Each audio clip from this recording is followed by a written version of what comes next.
Today's debate, and we are sharing this debate as part of an effort to support democracy in Arizona through a partnership with the Citizens Clean Elections Commission, the Arizona Media Association, and Reister.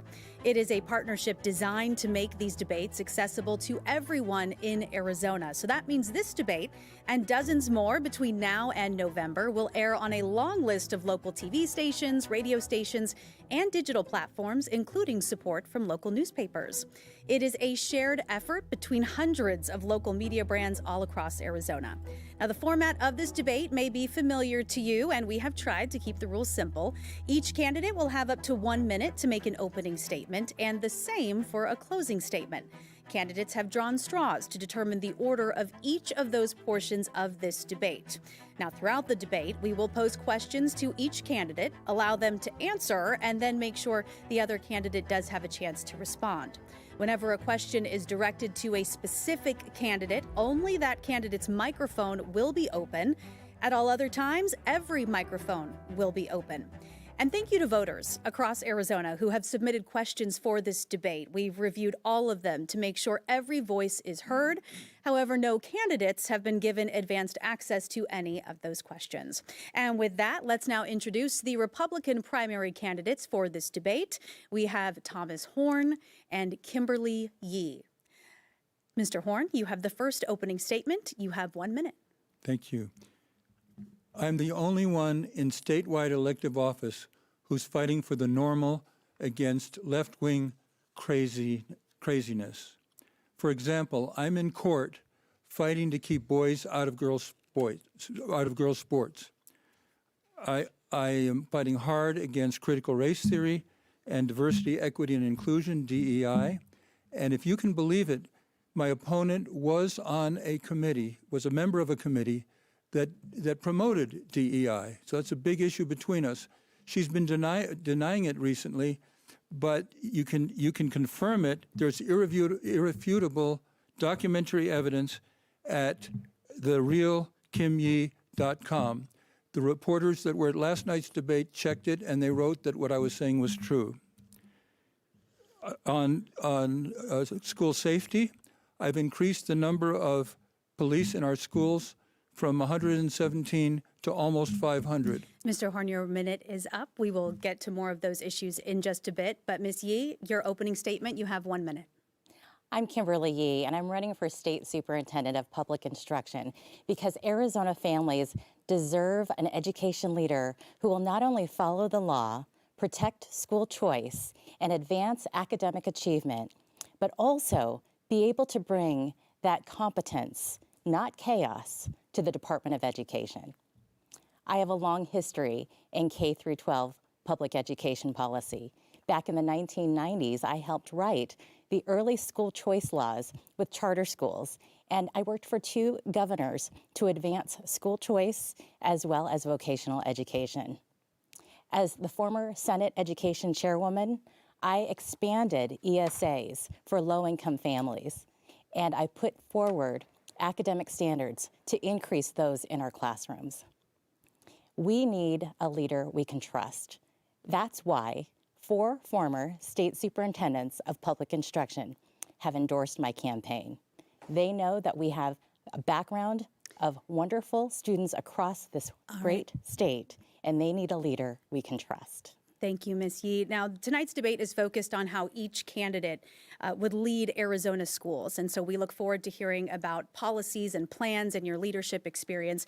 And so with that in mind, I'd like to start with the Arizona Auditor General's report released earlier this week, raising some concerns about oversight and administration of the state's ESA or school voucher program. Mr. Horne, as current leader of the Department of Education, what do you want voters to understand about how you are running the ESA program, your leadership of this program? Right. Well, the Auditor General criticized a number of government agencies, not just ourselves. And the Auditor General wrote that for dollars at risk, in our case it was $86,000. In the case of the Treasury under my opponent, it was $68 million. So there are problems. No one's perfect. There are problems in different agencies, but as far as problems that the Auditor General pointed to, They're much worse in the Treasury than they are in the Department of Education. When it comes to the ESA program, though, is there room for improvement? And if so, how would you do that? Yes, we're working very hard toward perfection. We do it the best we can now, but we're very involved in artificial intelligence. And when that comes online, pursuant to the work that we're doing, we will achieve perfection. In the meantime, we can't because we have the amount of staff that was calculated for 11,000 students, and we have over 100,000 students, and the legislature has not given us the money to expand our staff. So we've had to use risk-based auditing. But we will reach perfection, and we're working very hard on artificial intelligence to do that. Ms. Yee, you have been outspoken as far as how the current administration is handling the ESA program. So May I have a rebuttal? Yep. Because he did make some misstatements. Sure, you have 1 minute. Mm-hmm. Well, first of all, the ESA audit did show that there is complete chaos in the Department of Education with respect to the management of the ESA program under Tom Horne. And with respect to his allegations of the Auditor General's report for my office, I would like to correct the record because, as you know, the state treasurer manages over $64.7 billion. So when you take a look at the Auditor General's report, it was regarding reconciliation of our office's numbers to the Department of Administration's numbers. And $68 million in comparison to the total cash flow that goes through our office is 0.22%, which is less than 1/4% of total dollars that go through my office. That's much less than what was mishandled under the leadership of Tom Horne in the Department of Education. So when it comes to the ESA program, when you say mishandled, what specific changes would you implement to manage the program differently? Well, recently, as you'll note in the Auditor General's report, there was $10 million that was allocated for administrative purposes by the legislature to the Department of Education. And the Auditor General's report showed that rather than hire those who would manage the ESA plan accordingly for greater efficiencies, for money out the door faster to those families, he decided to use those dollars for a vanity campaign for television ads. And that did not put money into administrative purposes. Those are ads that advance his face on television. Okay, Mr. I need Horne, to respond to that. Yes, the Auditor General had the reference to the $10 million in a draft, but took it out in the final one. She was looking at an older draft because the legislature specifically instructed me to use that $10 million for advertising of ESAs. That was their instruction to me. I had to use it for that. Otherwise, I would have been going against the legislature. So she's badly misrepresented that.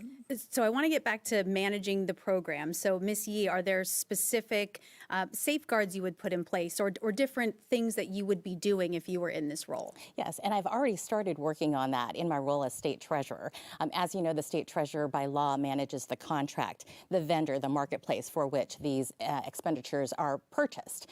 And that platform really needs to be updated so that we have new technologies, perhaps some AI designs, those that weren't in place at the time we bid for this contract in the past. And that might mean the same vendor that we currently use with new technologies. It may mean other vendors. But that contract should be going through the state treasurer's office, and I'm preparing that already with a request for information. It's called an RFI. And so for those purposes, I believe that we can have a greater ease for those families to be able to purchase those education-related items and make sure that when those items are purchased, that there is clear accountability on what those purchases are so that they will flag what is defined as educational versus what is not. And you said accountability there, and that leads into my next point about transparency and oversight in the ESA program. Mr. Horne, do more safeguards need to be put in place or guardrails to ensure that that money is going where it should be? Actually, when I took office, I established guardrails. I said every expenditure needs to be for a legitimate educational purpose and a reasonable cost. And some of the parents were upset about that. They thought they should be able to get whatever they wanted. So they asked for a $5,000 Rolex watch, $24,000 golf simulator. I denied all those things. And they complained. And a state senator Jake Hoffman took their part and said he would recruit someone to run against me on that issue, and he recruited my opponent on that issue. And in the article that was written based on an interview just after she announced she was running, she said that I did not have the authority to deny what the parents wanted, that they knew what was best for their children. That means she would have paid for Rolex watches. Not true. And I think that's wrong. Ms. Yee, your response to that? Absolutely not true. And I said that at previous debates in the past. This particular individual likes to twist words. And clearly, I would not authorize a non-educational expenditure such as a Rolex watch. I've said it over and over again. What I did say was that the Superintendent of Public Instruction in his current capacity is overstepping the law, because these types of decisions with respect to what is considered and defined as educational expenses is done by the legislative authority. So the legislature defines the law, they pass those laws, and the role of the state superintendent is to administer those laws, not overstep it and create policies on his or her own.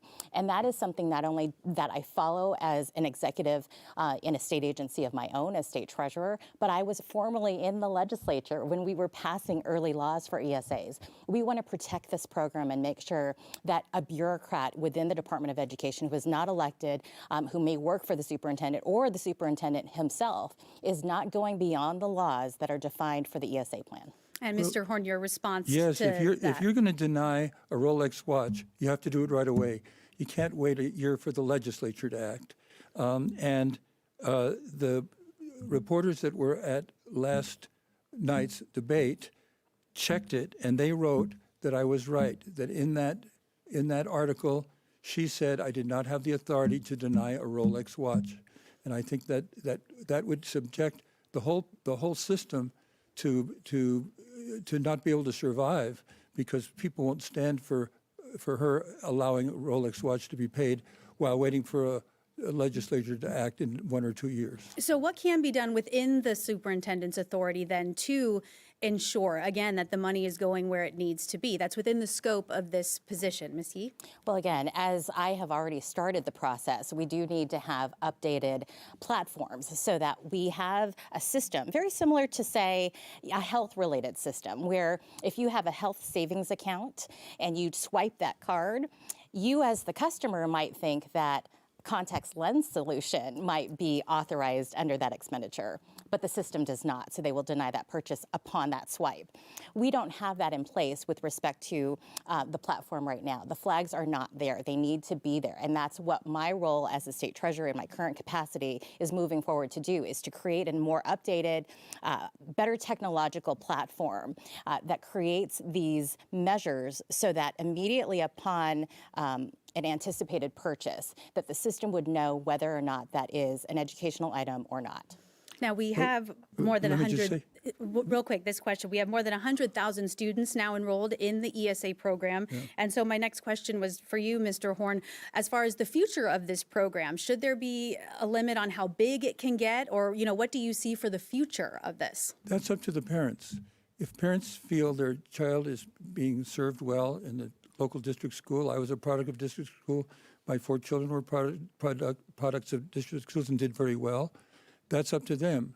But we have a family, for example, that has 3 children, 2 of whom are doing just fine in the neighborhood district school.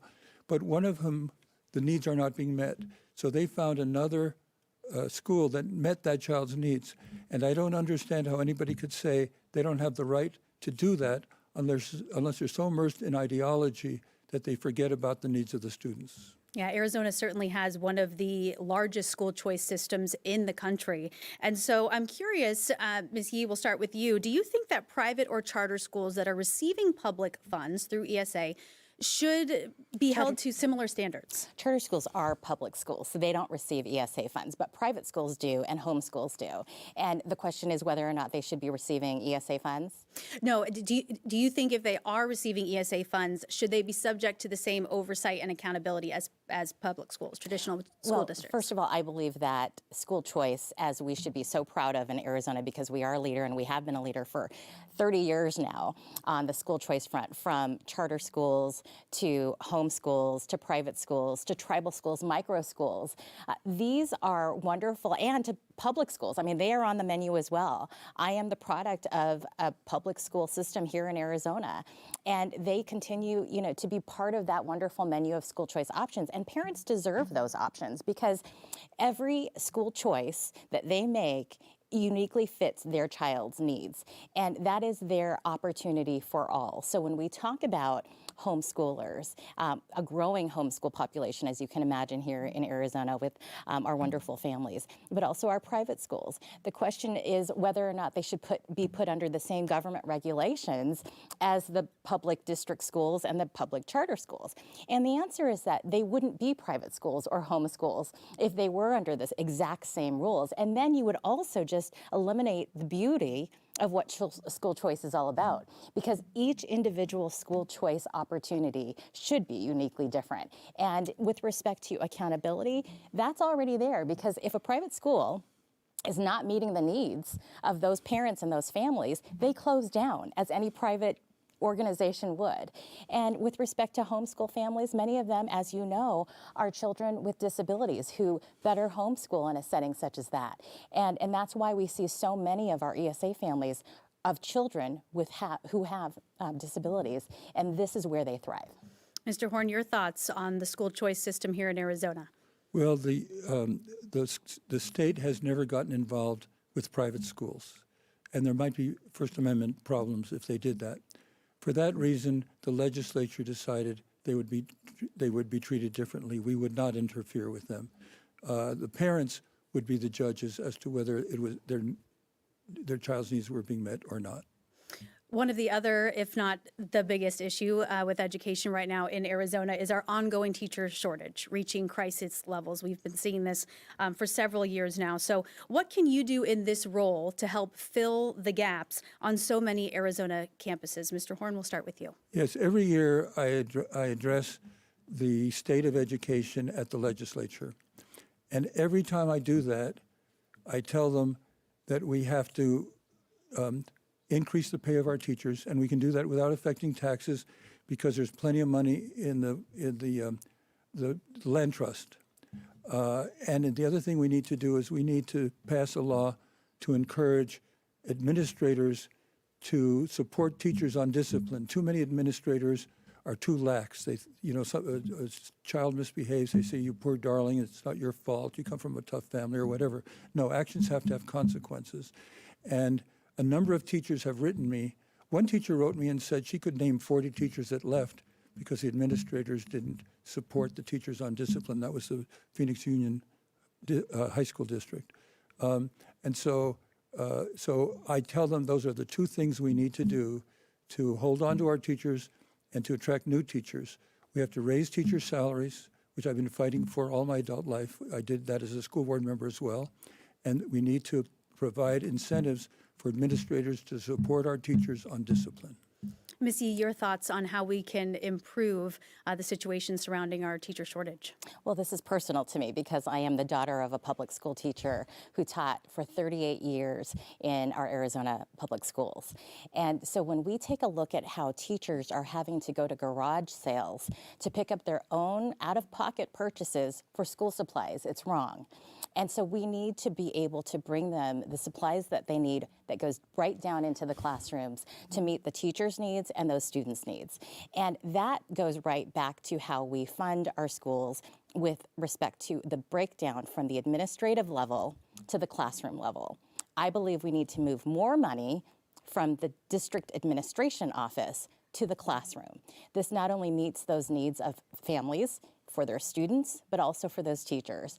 And we absolutely should address teacher retention because between the first and third year of a teacher's first experiences within that classroom, they need to be able to navigate that, and it could be very stressful. They have a lot of burdens on them, and what we don't have in place are mentor teachers from the assistance of the Department of Education, bringing mentor teachers to those districts, to those teachers who need that early help in those very early years. But of course, we have to also address the funding. And that's something that Arizona has not met in many years with respect to getting to scale what the teachers need for their salaries. And as we see inflation and our money, is really just going out the door with gas prices, with the price of food, these teachers will leave these professions because they are not getting the needs that they need for the classroom, the supplies, but also for their own families.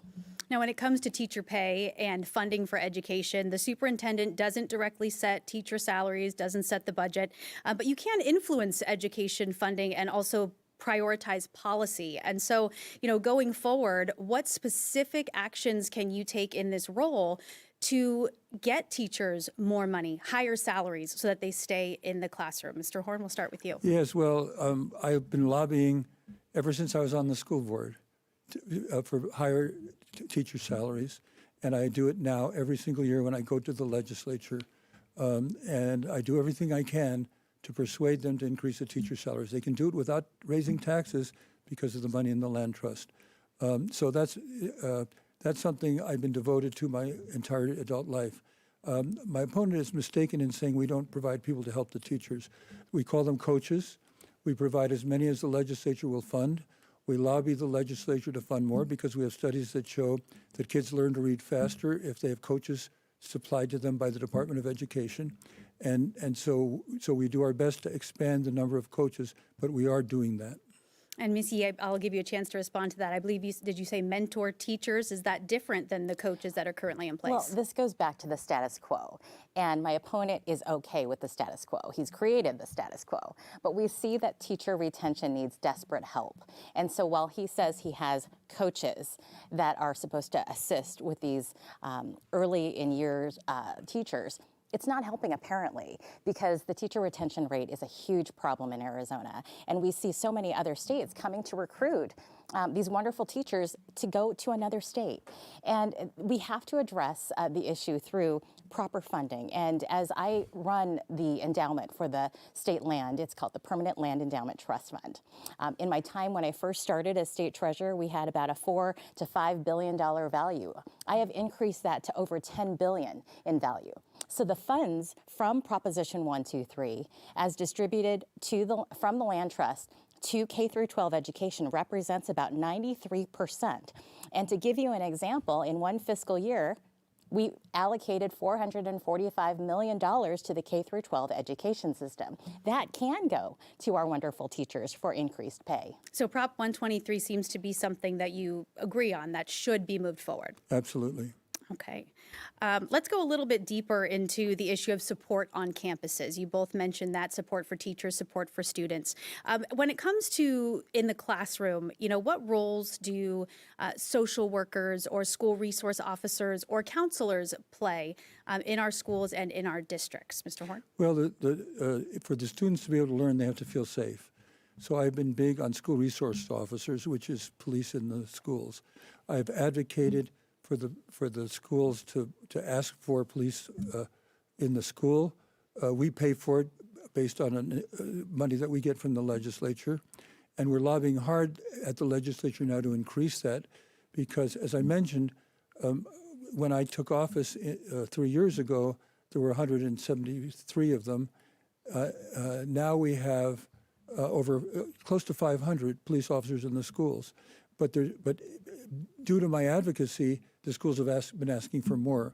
And if the legislature will not increase that amount, which we've asked for, and there's a bill pending to do that, then if a maniac invades a school and kills 20 kids, and it's a school that asked for a police officer but didn't get it because the legislature wouldn't give us the increased funding, that'll be quite a tragedy. So I advocate very hard for that. Missy, your thoughts on the roles of social workers, guidance counselors, all of these additional positions? I've been a long supporter of the school resource program for many years. In fact, it goes back to the time where I was actually staffing the Senate Education Committee. I was a research analyst, again, back in the 90s to the early 2000s, and I staffed that school safety resource officer committee.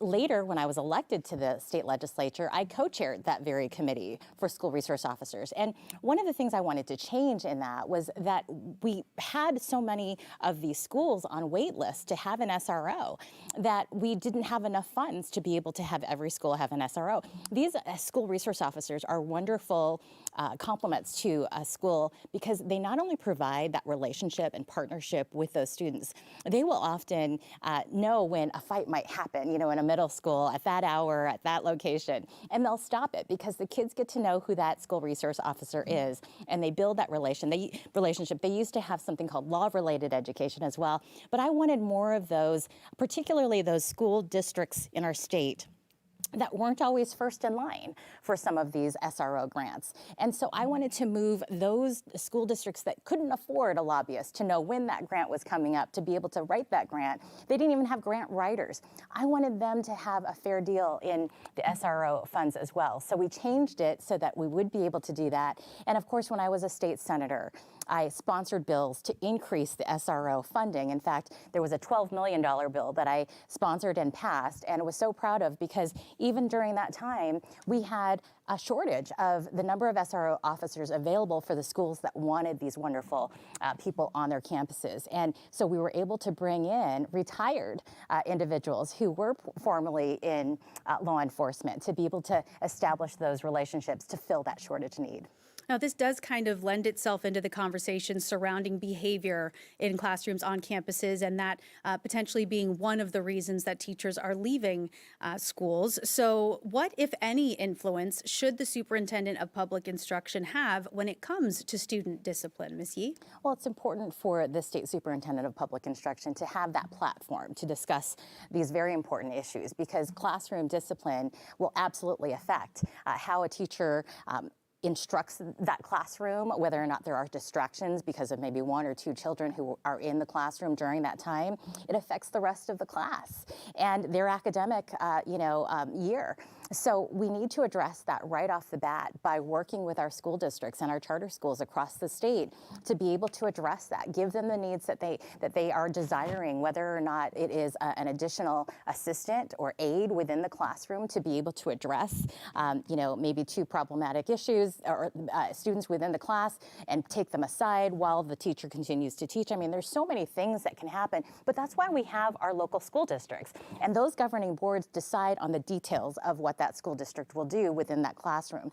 To have an advocate from the state superintendent's office is the one to work with the legislature to provide laws that will support additional needs that teachers will have regarding discipline. And again, there are a lot of things that we can also encourage families to do.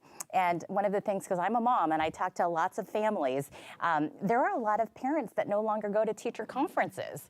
And so if you don't engage that parent within a one-to-one conversation with the teacher, perhaps the parent doesn't even know the extent of what that disciplinary issue is within that classroom setting because they're not even showing up for that classroom engagement with the teacher.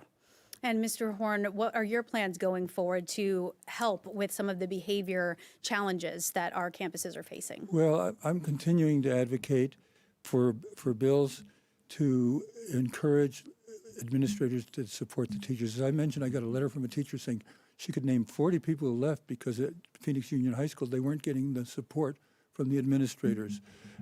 I served 24 years on my local school board, 10 years as its president, and during that time, we never reversed a teacher on discipline one time, not once. We became known as the toughest district around. Our learning went up, our test scores went up, and I'm advocating for that to be true of the entire state. Now, Arizona consistently ranks toward the bottom for school funding, as we've been talking about funding some of these positions and helping to get more funding for teacher pay and all of that.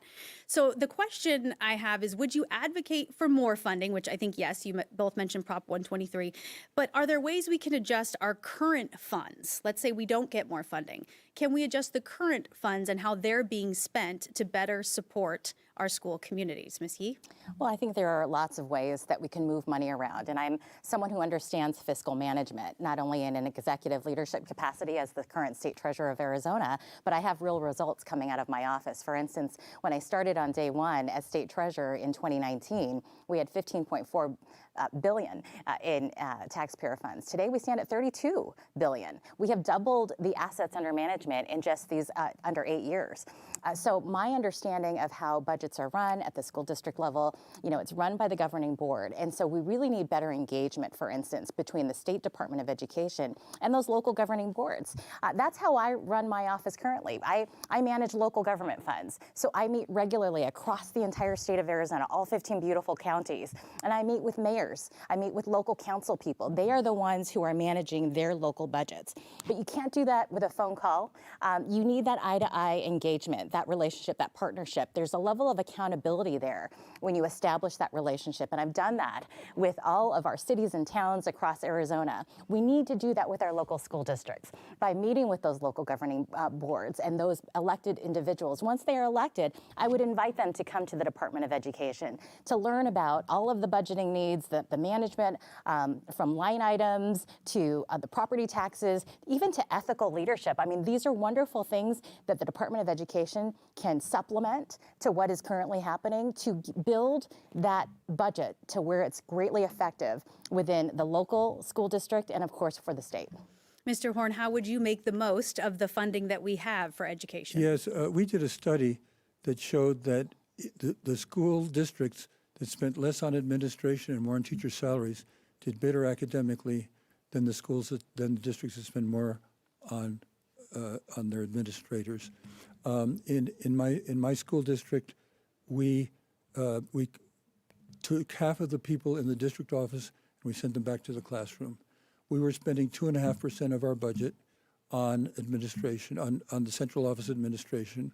When I got in the legislature, I tried to get a bill passed to limit the others to 5%. I thought if we could do it for 2.5%, they could do it for 5%, and they'd have more money for their teachers.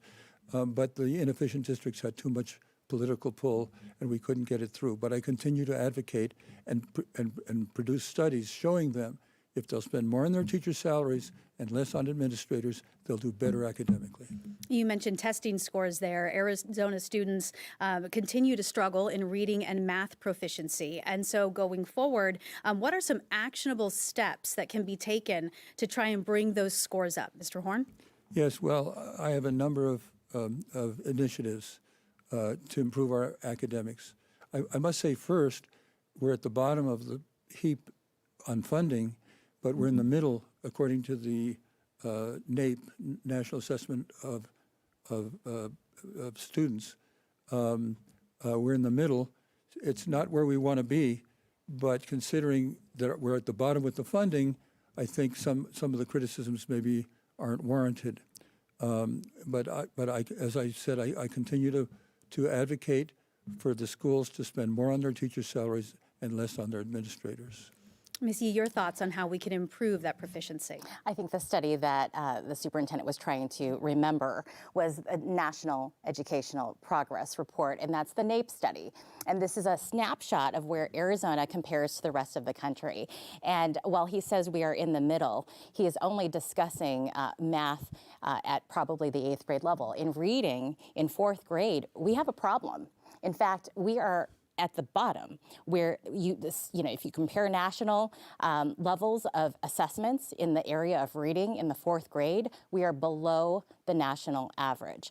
And that's something we have to focus on in the classroom. I believe we can get there for reading based on phonics instruction. And that's how you learn to read, when you sound out the words. Many of your viewers probably tonight learn how to read based on phonics. And that is the old school approach, but it works, it's proven, it's scientifically based. And I would not only help teachers understand that phonics-based instruction works for reading in those early grades, but to make sure that our universities in Arizona, ASU, NAU, U of A, as a member of the Board of Regents, I would absolutely endorse phonics-based instruction in those early years when those teachers are students in those universities. So they are absolutely ready when they get into the classroom to teach those young children in those early years in their literacy.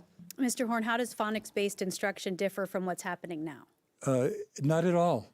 Actually, it became the law that all instruction had to be phonics in 2008. So since 2008, the schools have been required to teach through phonics. And last night, I challenged my opponent to find one school in Arizona that is teaching in some method other than phonics. She won't find one. All the schools in Arizona are teaching phonics because that's the law, and that's the way we're administering it. Your response to that? Well, first of all, I helped write the laws that we have on phonics-based instruction. I was a staff member for the Senate Education Committee, and I brought in experts from around the country to establish what our Arizona laws are. John Huppenthal, who was a former state superintendent of public instruction, who has endorsed my race as well, he was the chairman of the Senate Education Committee when I brought these experts on. And the answer is that while we have this on the books, it's not being administered in the classroom as it is on the books. And there is, again, going back to the okay with the status quo, we're okay right now. We're not. The reading scores on the assessments show that our fourth graders are not meeting the national average in reading assessments. And phonics-based instruction is the way to go. Yes, it's the law, but it's obviously not being taught at a measure, at a standard that we need to get to pass these tests, to help students understand how to read proficiently, not just how to read, but how to read proficiently, because if they don't meet that literacy standard in their earlier grades, it will continue to decline over their upper grade years. And that's where we see graduation rates decline. And we have a graduation rate issue that we have to address because we are also under the national average when it comes to graduation rates. And real quick, your response that phonics-based instruction is not actually happening. Your response to that? It is happening, and I challenge her to find a single school. I challenged her last night to find a single school that wasn't teaching by phonics. Now, we are, and she said, well, we want to bring phonics to the schools. The fact is they're already there. She just doesn't know it. Now, we do work very closely with the schools to use the best methods of phonics. In fact, we have the power to approve or disapprove their curricula if they have all the elements of phonics. And so we work very hard on that, and we're expanding good phonics programs. But to say that she wants to bring phonics to Arizona schools is contrary to what the fact is. There is no school that is not teaching phonics. Okay, one last rebuttal there, and then we'll move on from phonics. Did you want to respond to that? Well, I know for a fact that there are schools who might not be following the law. And we can see that because they have kids who are not reading. And there is something, and look it up, viewers, it's called whole language. And that's the easy way to get by with teaching reading, and it's showing them pictures. And it's not showing them the real way to sound out the phonemes within a word to help them understand how you read a word, how you do traditional spelling tests. Those are the things that we used to call the old school approach of teaching, and I want to get back to the basics. And I also would love to be able to work with the State Board of Education to be able to find what those solid phonics-based curricula are and put them on the website, have recommended resources for them to be able to have school districts and charter schools be able to say, hey, I'm not using that program, but it seems to be working because all of these other states are passing their reading assessments. And that's where we haven't gone, and I believe we should go. And I bring those fresh new ideas to this position. They're already on our website, the best phonic programs, and we use our power to approve curricula to get the schools to use the best ones. Okay, we can stick with instruction, but we're going to move on from phonics. I'd like to talk about English learners. The state's mandated English-only instruction. The original law was passed more than 20 years ago now, and so my question is this still the best way to instruct English learners, and why? Ms. Yee? Yes, I fully support the 2000 proposition, and again, it's over 25 years now when it passed. But it really did take a look at where are our English learners and where can they be when they are not speaking English as their first language.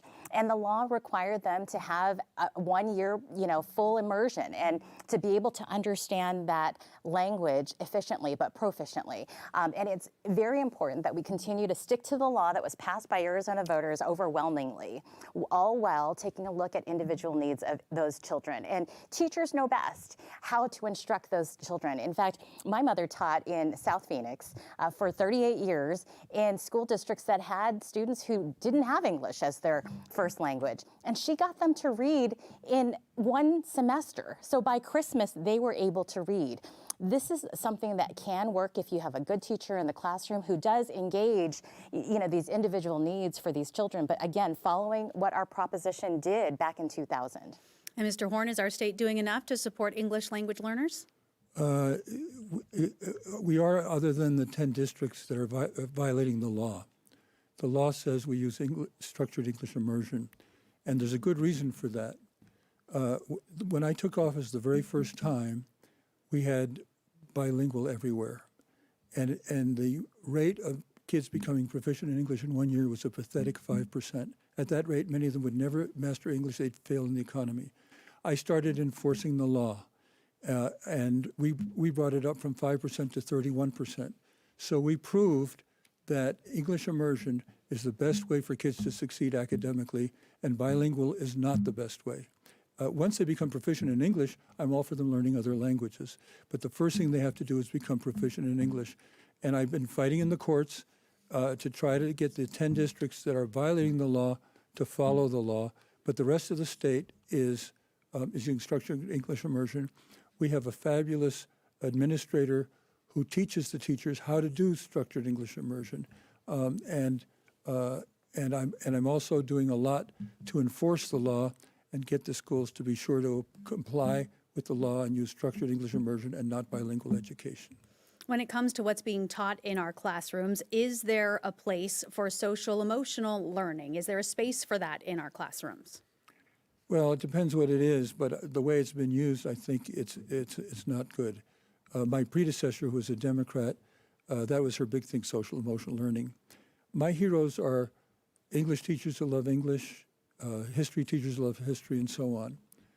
They came to me when I was elected this time and complained that under my predecessor, because of the doctrine of social emotional learning, when they wanted to be teaching their subjects, they had to play what they described as dumb games with the kids.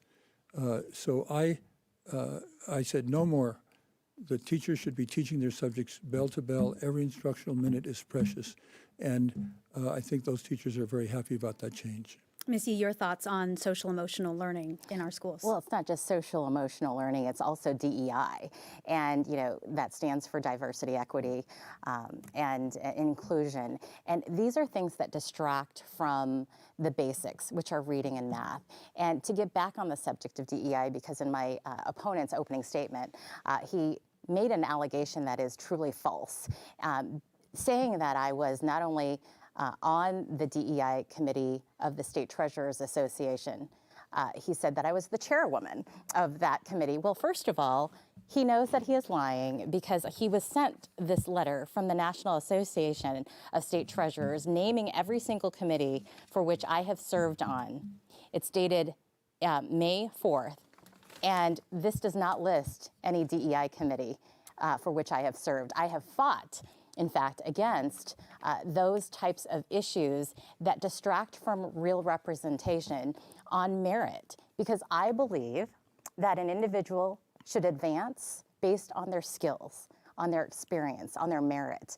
And I have pushed forward with our Republican majorities in the state legislature bills that would ensure that we don't use these types of DEI policies to advance state employees for hiring, training, or promoting. So the allegation is untrue, and I wanted to make sure our viewers understand that. And also to correct the record because there was no rebuttal period. Sure, and we did cover that off the top, and I'm going to have to rein us in a bit. No, I do want to say something about that. Well, one of the rules was that we were not supposed to have props today, and so I'm going to have to say we can't continue along that line of questioning. We covered that in the beginning, and we're not supposed to have props on the podium, so I'm going to redirect us now. We can keep with the topic of DEI. So I presented one. I understand. And people can see it on the real. And now we're even, so no more props on the podium, please. Right. We can continue to talk about DEI, however, because I know this is a big issue in our schools. And so my follow-up question would be, are there specific programs or practices when it comes to DEI that concern you? Mr. Horne, you can go first with that one. Yeah, I think DEI is a terrible thing. And your listeners can go to therealkimberly.com, just as the reporters did and wrote in their stories today that what I was saying was true and what she was saying was not true. She was on that committee. Okay, we're talking about DEI in our classrooms, though. So are there certain programs or practices happening in classrooms in Arizona that are particularly concerning to you? Yeah, it's very concerning because I think the most interesting philosophical debate in our country today is those who believe in individual merit, as I do, and those who believe in racial entitlements. And the problem with racial entitlements is they don't do anything to encourage hard work, conscientiousness, or creativity. So if they win that philosophical fight, which I'm very involved in, and have been since 2008 with critical race theory, if they win that, we'll become a mediocre country, and the Chinese will be the power, and they'll be calling the shots, if you can imagine a world like that. We have to emphasize individual merit and not what race people come from. It's not relevant to anything what race they are, but in DEI, they keep pushing race. You have to have equal results by race regardless of merit. And that's totally wrong. We need to emphasize individual merit so that we can be an achieving country as we always have been. Now, given our diverse school communities across Arizona, what sort of cultural programming would be appropriate in our classrooms? Do I get to answer the same question, or we've moved on to a different question? Well, you can answer if there are certain programs that Yes. I had asked that originally, so we can go back to that. Yes. Well, with respect to DEI programs in our schools right now, they really need to be reined in because as I have fought, as the state treasurer, I've led an effort with other state treasurers around the country to show that those corporations in America that do hire based on DEI policies alone are not efficient. They are actually devaluing their company. And so it puts a state treasurer like me in a position to warn those private corporations that are putting DEI first that we will no longer invest in them because their effectiveness as a company, their value as a company is not showing forth because they're hiring people not based on their experience and their background and their effectiveness, but just based on who walks in the door based on that policy. And so if that decreases the value, then we have to, eliminate them from our list of investments. In the same way, we have to take a look at what is happening within our schools. And these types of policies are not effective. I would like to have this time in the classroom talking about civics in government and the engagement of character education so they understand, what it will be like to grow up and to deal with real issues that matter in the workplace. You mentioned workforce development. We've been talking about industry. Arizona quickly becoming a hub for companies, particularly in the tech sector. And so should workforce development or career readiness initiatives play a role in K through 12 education, Ms. Yee? 100%. I have long been an advocate of vocational education, otherwise called career technical education. We have wonderful JTEDs in our state, Joint Technological Education Districts, all around the state. There are waiting lists for so many of these wonderful, programs. But I would like to bring back home economics and shop classes into our schools so that a student doesn't have to travel on a bus to get to a JTED. This is what we used to have in schools, and they've done away with them. I want to bring them back because it's so important for our young children to not only engage in vocational education, but these are life skills. For instance, in home ec, you learn budgeting and financial education and how to balance a checkbook. These are skills that you need to have when you graduate from high school, and they're no longer there. We also need to put more money into our schools with partnerships and business, because what's happening is we have shortage areas. For instance, welders are needed in every area in Arizona. And so in order to help teachers in those classrooms where there are shortages, especially in rural Arizona, I would engage with something we call alternative pathways to teaching. And that brings in, for instance, a retired welder into the classroom. They may not have teacher certification, but we'll have a certified teacher on premise at that time when that person is not only teaching the great skills that they need for welding to those young students, but we will have the ability to bring those qualified professionals into our classrooms in a way that would be not only meaningful, but absolutely needed in a growing state like ours. Mr. Horne, your plans when it comes to CTE programs? Yes. I've greatly expanded career technical education. We have a program called the Student Industry Partnership. What happened is when I first took office, CEOs said to me, they have a shortage of skilled labor. So I said, I'll tell you what, I'll make you a deal. I can supply you with skilled labor because we have 1,200,000 kids. In return, you will teach our career education teachers what skills are needed to get a well-paid job with your company right out of high school. And so they accepted that. And we have 40 of Arizona's largest companies involved. We divided the state into 11 different parts, and we did a traveling road show. And if a company wanted to hire from a particular area, they came there and they met with the career technical education teachers and administrators, and they told them what skills they need to teach the kids so that they can get a well-paying job with their company. Some of these companies, like the technological companies, can give very good salaries to kids right out of high school if they have proper career technical education training, and that's what I'm pushing very hard. I doubt that home economics gives you those skills to get a well-paying job after high school, but my goal is every student without exception graduates college or career ready, and so no student graduates from high school without being able to get a well-paid job. If they're not going to college, they need to get a skill that the companies say are the skills needed to get a well-paying job with their company. We have talked a lot about what needs to change in education. So my final question here, what is working well in Arizona education, and how would you build upon that? Well, I have a lot of initiatives. I ran out of time in my opening statement, but one of the things is that the people in my department worked with the bottom 5% of schools, and now 80% of the schools are no longer in the bottom 5%. We adopted a school in a neighborhood that had high poverty. People from my department went there every week, and we raised their math scores in 1 year by 27%. We have other programs. One of them is, I'm looking for my notes here, tutoring. When I took office, my predecessor had used federal money given it to institutions that wouldn't improve their skills.